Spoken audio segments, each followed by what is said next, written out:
झरिया रे मते देलू छाड़ी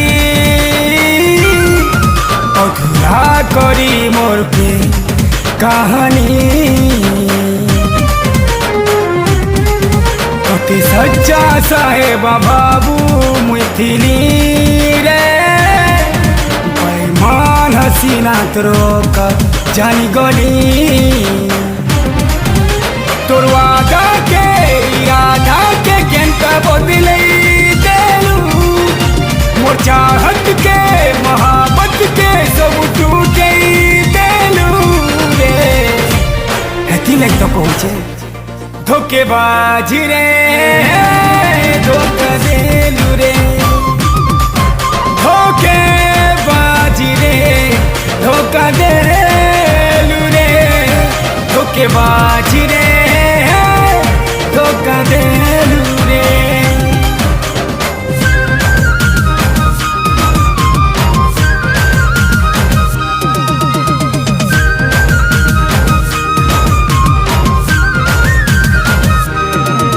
ला ला ला ला ला ला ला ला ला ला ला ला ला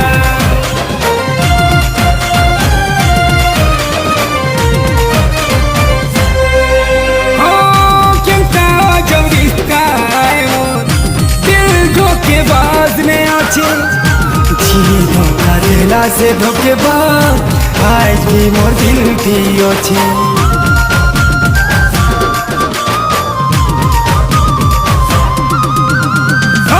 बहुत याद आउछ तुइलो तोके याद नहीं करे न आऊ हे भगवान हाय विधाता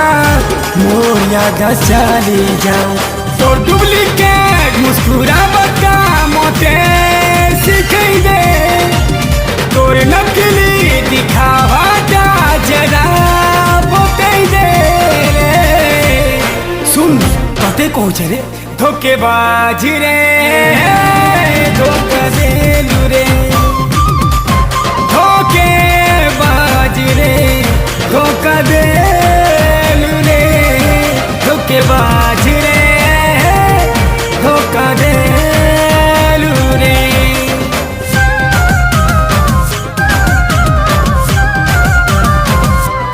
हाय रे उमा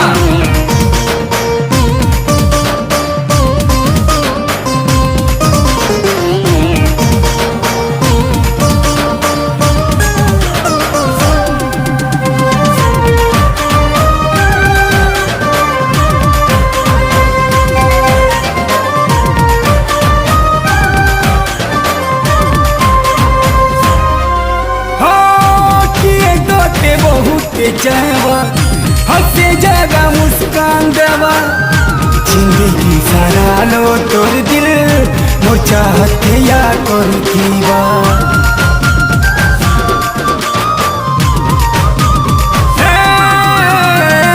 थिला गुटे थिला तोर लगी जे मोर के भी नहीं डरतीला चलते चलते बीच रास्ता थी हम सफर तार ठुकरे गेला धोखा दे बोले गोलू जनता ओजना बीते हुई जनता मोते नफरत गोलू जनता मोते भल पाई ले सोते रे धोखेबाज रे धोखा देलू रे धोखे